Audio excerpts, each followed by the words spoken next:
All right. Well, Luke, this is Luke Moller. For those of you who don't know him, and I've known him for many years, right? 2000 what? 13, 14? 2014. I 14? enrolled into Christian school. Okay, so 2014, so that's like 12 years ago. I've known him. And so just tell us a little bit about yourself, Luke. Just something brief about yourself while I get my questions here. All right. As you said, I'm Luke Moller. I was born in 2005.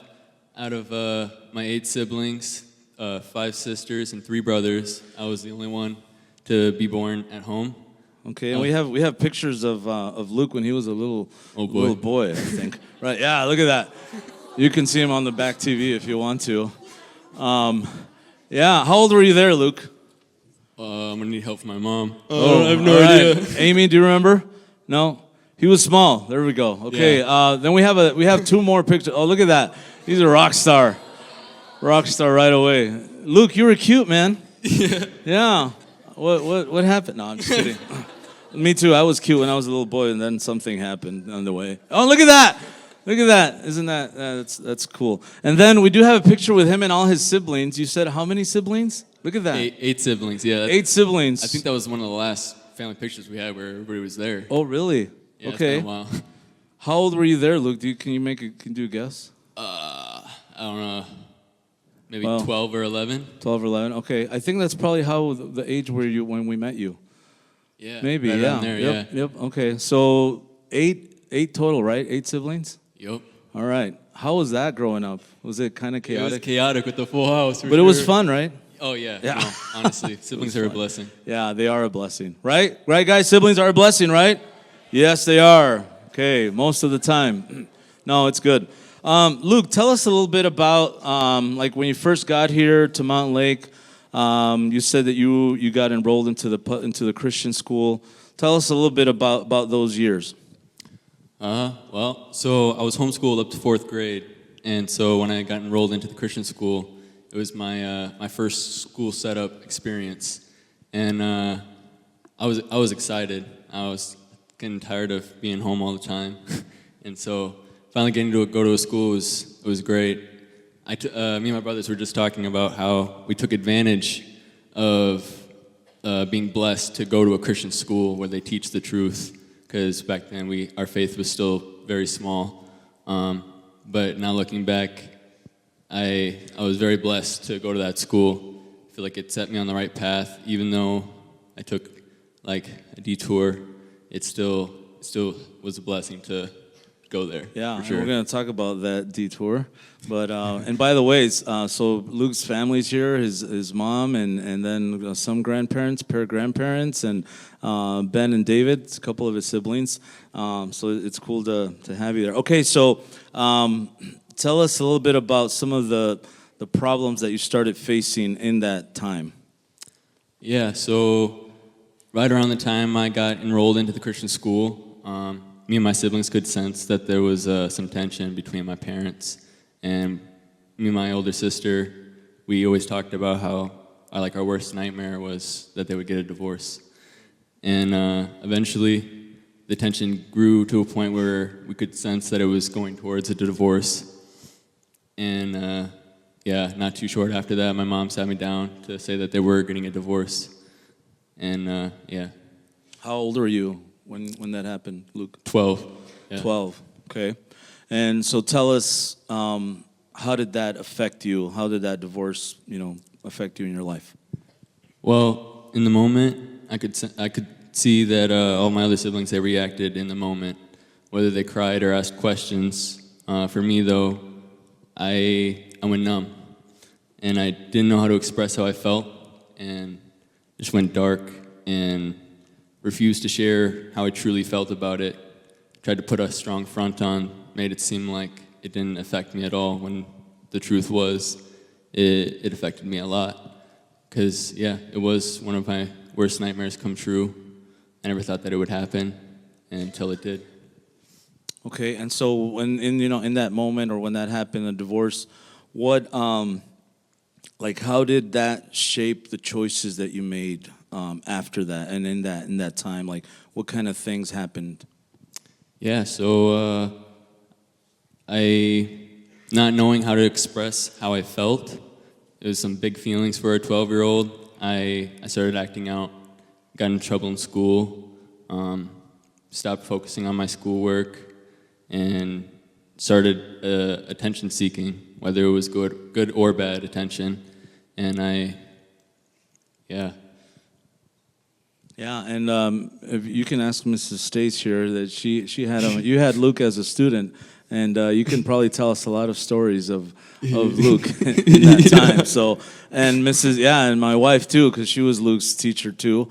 Yeah, that's another time. And then Luke, when we started talking about this a couple weeks ago, you said that you got into some bad habits. Tell us a little bit about that. Yeah, so back when I still lived in Mountain Lake, it's a small town, can't get into too much trouble here. I started experimenting early on, right after the divorce. I started experimenting with smoking cigarettes. And you were 12, right? Yeah. Okay. And then when I moved to Mankato, much bigger town, a lot more trouble I could get into, and I did. How old were you when you moved to Mankato? Let's see, I started my 9th grade year, so right around 18 or 17.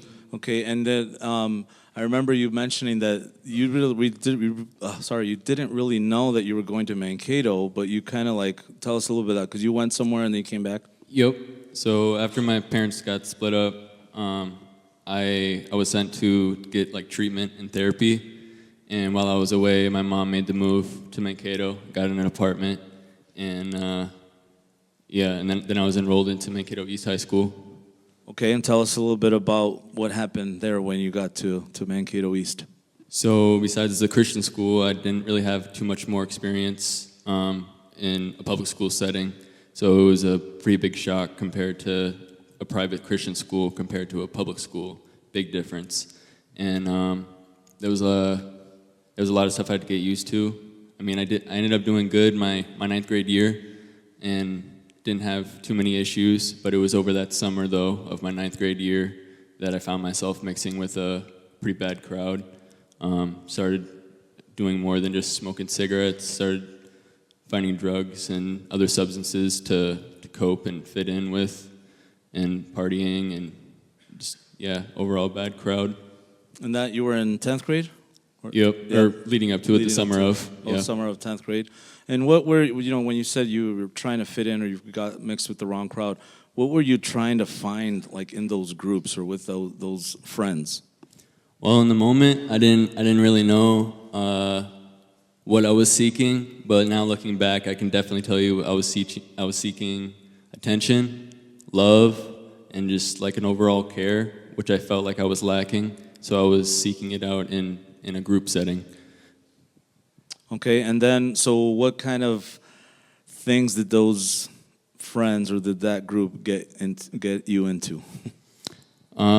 So it started off kind of small, so smoking weed or doing pills, and then it slowly progressed, and then I was introduced to Percocets, which my friend told me at the time was just a prescription painkiller, and I didn't find out till later that they were counterfeit oxycodone pills that had fentanyl in them, and I didn't find that out until I had built a pretty strong dependence on them, and so it took me downhill pretty fast, because not knowing the dangers of the substance, I just kind of shrugged it off and was like, it's just another pill, but it definitely was not. Okay, so it was fentanyl, and then you shared other things that you tried, that you did.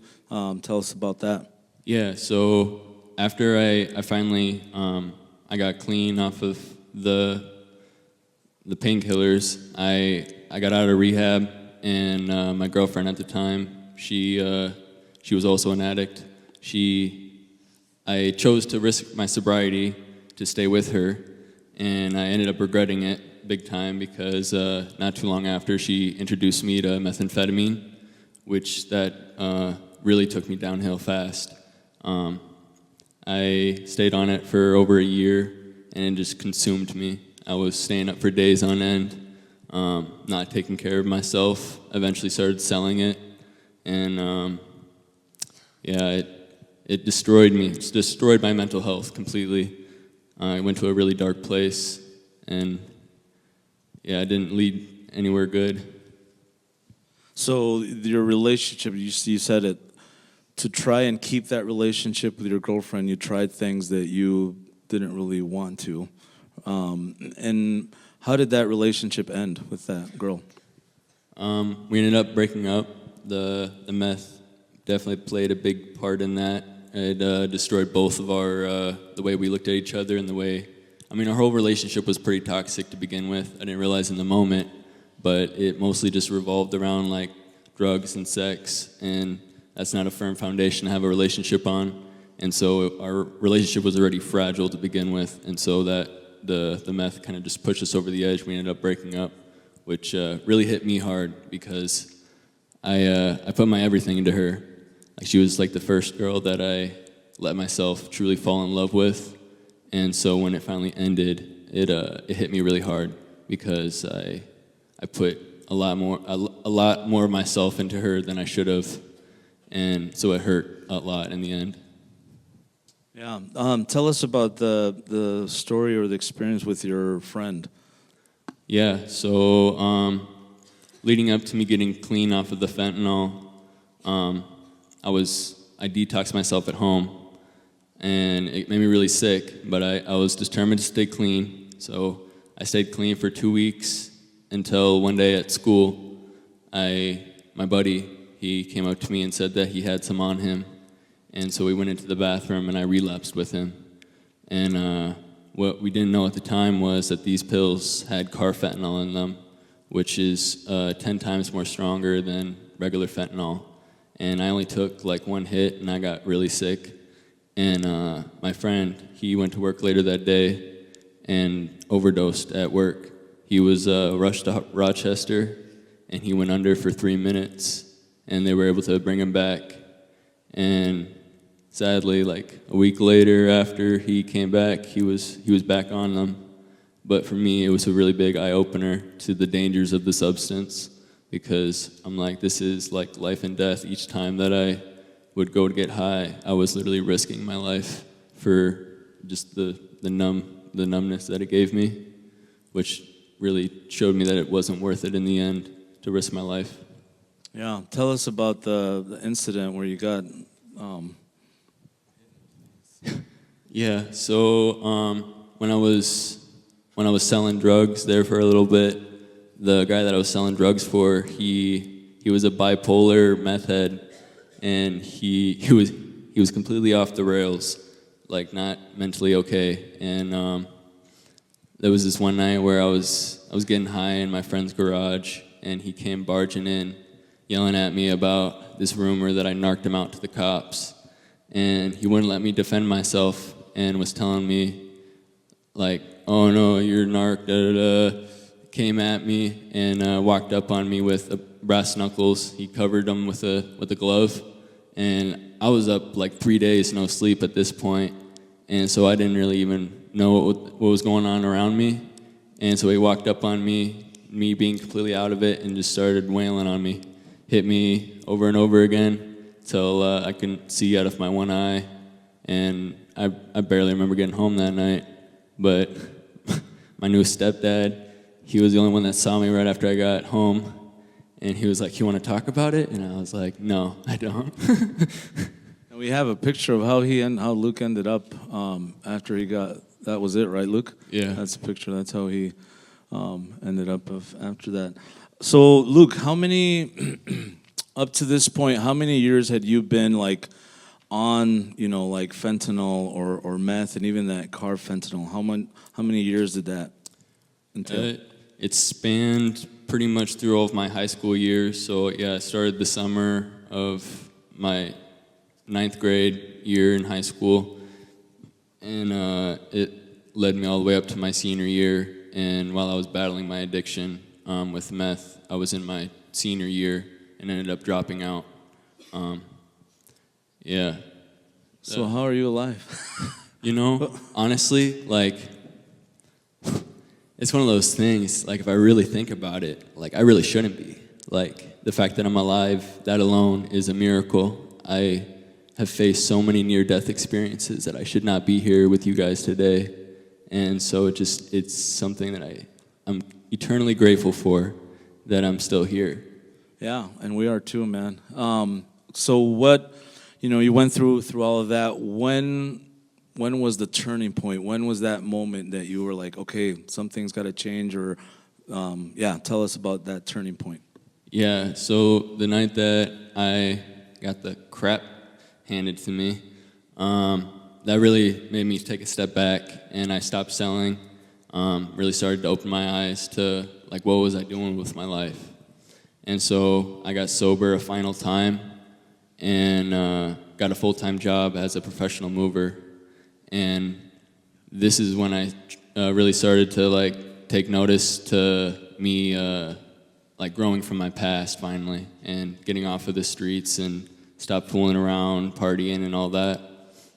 And then about like 6 months into this job, is when everything really changed for me. I came home from work one night, exhausted, laying in my bed, and I felt this, like, deep tug in my soul, and I knew it was God. He was calling me home, and as I was gathering my thoughts to, like, fully understand, like, this is God reaching out to me, my room just got flooded with this unexplainable peace and this warmth and this heavenly weight of his presence. And I knew it was God. There was no denying it. And that was the night that my soul truly shifted, and I started to gain this hunger for God that I've never had before, this wanting, this longing to have a true relationship with my Heavenly Father. That's awesome, Luke. And so what steps did you take after that night, after that moment? Well, I started off slow, but I started to realize the importance of reading the Bible. It's not just a book. It is God's Word. It is living. It is breathing. And so the importance of, if you want to grow closer to God, you have to read your Bible. You have to get into His Word and just, like, read it, get to know it. And the more you read it, the more you know, the more you learn about God, the more you learn about yourself, the more it's just revealed to you through His Word, because it is alive. Like, if you truly start to engross yourself into it, the more you realize that it is alive, because God is alive. Yeah. And then, Luke, so you start walking with the Lord, and you have that full-time job that you really like, and then suddenly you lose that job. Tell us a little bit about that. Yeah, so about a year into this job, I started to realize that this job wasn't going to be my full-time career, and so I started looking into a different job. And while I was doing that, somehow the news that I was looking for a different job made it to my manager at this job, and he wasn't happy about it. And so his plan was to just fire me on the spot, and he did. I came into work one day, and he just told me that he was letting me go. He gave me a reason that was not valid. He said that I was complaining in front of a customer or something. I don't know. But I know that I wasn't. I know I was a hard worker at this job, and so it really hit me hard because, yes, I was already planning on leaving, but I wanted to leave on good note, which this made it unable for me to do that, being let go or fired from this job. And I was really mad at God, honestly, in the moment. I was like, why would you, like, after me putting so much into this job, like, why would you just, like, let it end like this? But I had no idea what God had in store for me. Not even, like, a week later, I got news that I was accepted at this new job. And this new job, I still got it today. It started this growth in me. I mean, it was a lot more responsibility. It was more pay, but way more responsibilities. And so it forced me to grow, and it continues to. Like, it forces me to not just come into work and get into a same routine, because this is one of those jobs where, like, you have to grow daily. You have to get better daily. The more you come, and it's one of those jobs, it's bigger than me. And so I have no choice but to lean on God for the strength to go to work every day and to have the endurance to keep working.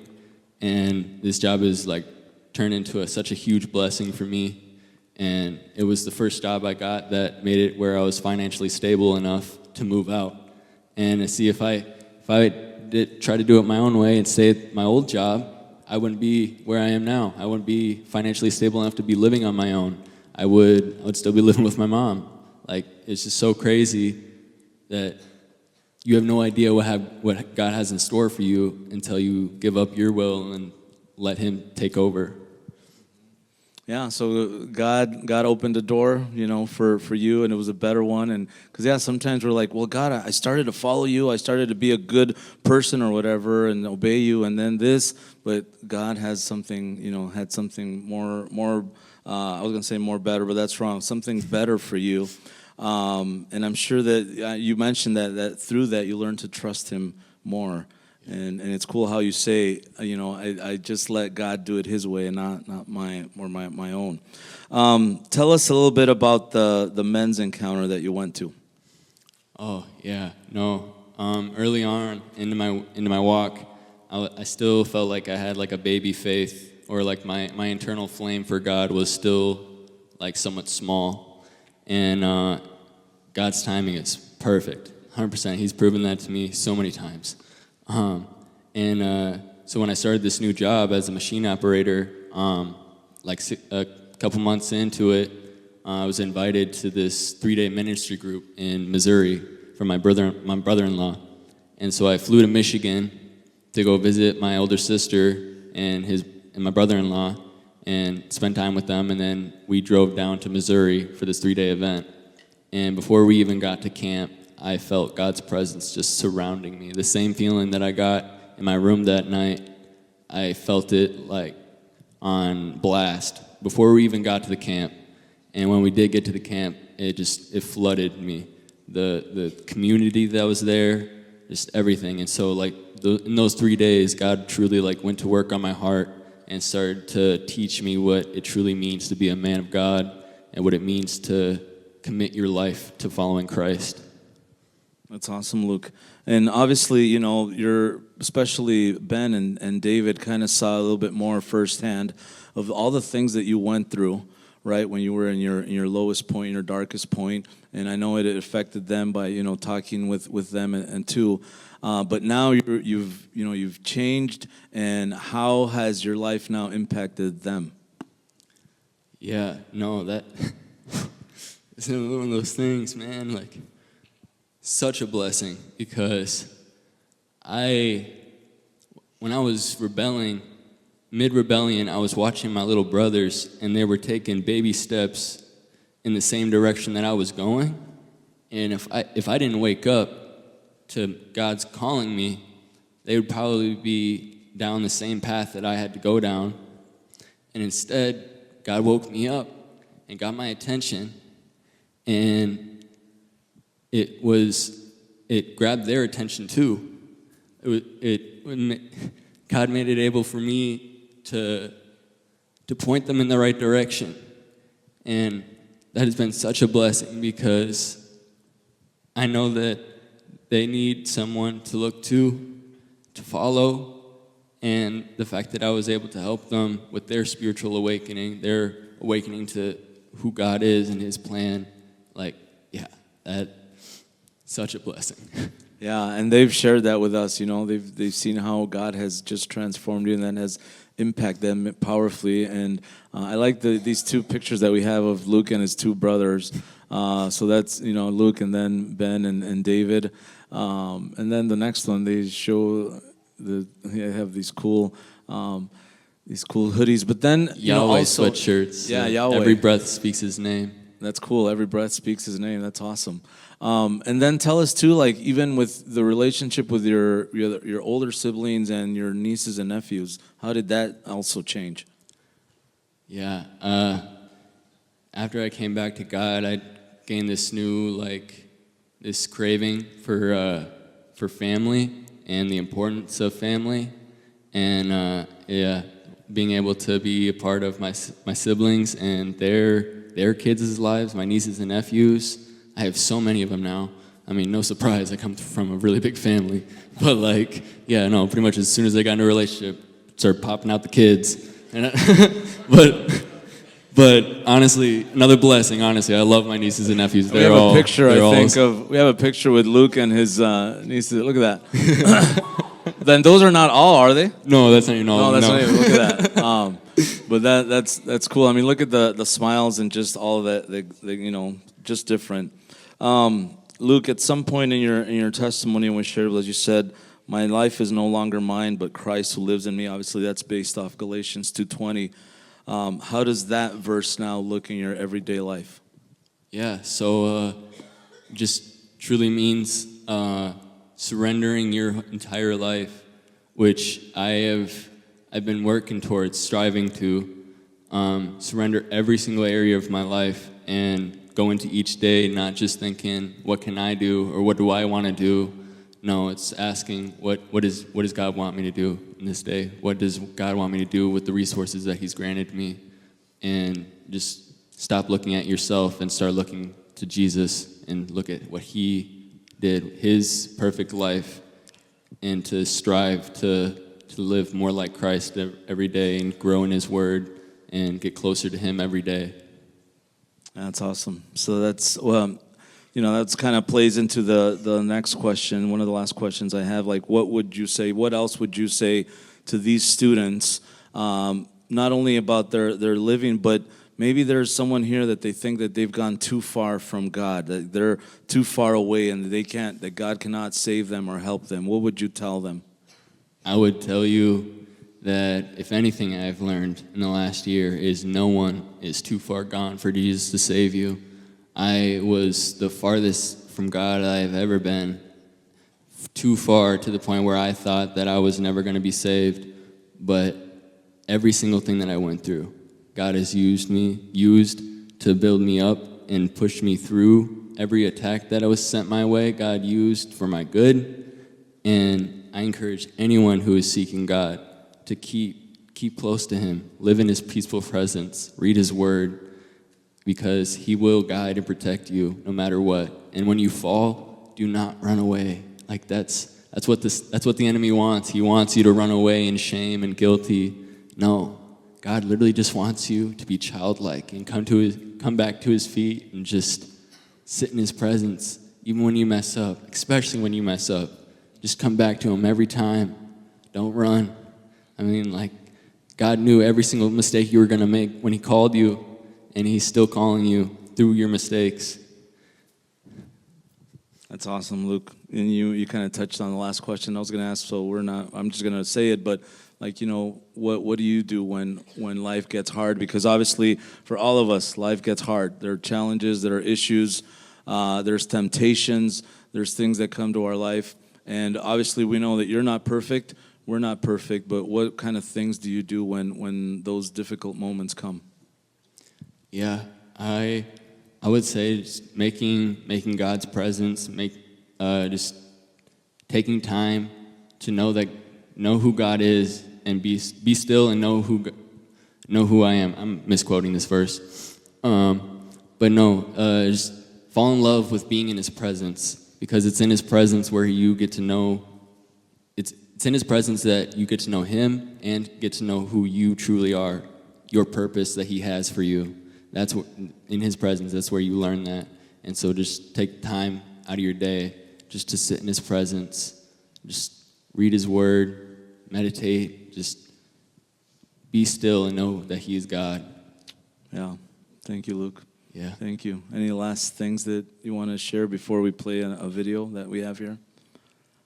No. No? I love you guys. I mean, I don't know a lot of you, but like the fact that you guys are here, like you guys are on the right path. Like, keep God in main view, and no matter what you guys have gone through, no matter what you guys are going through right now, just keep following God, and I guarantee you it will work out. That's awesome. So what you're going to watch right now is kind of like a before and after video. and we're gonna watch this, and then we're gonna close our time. But Kimberly, if you can play that video.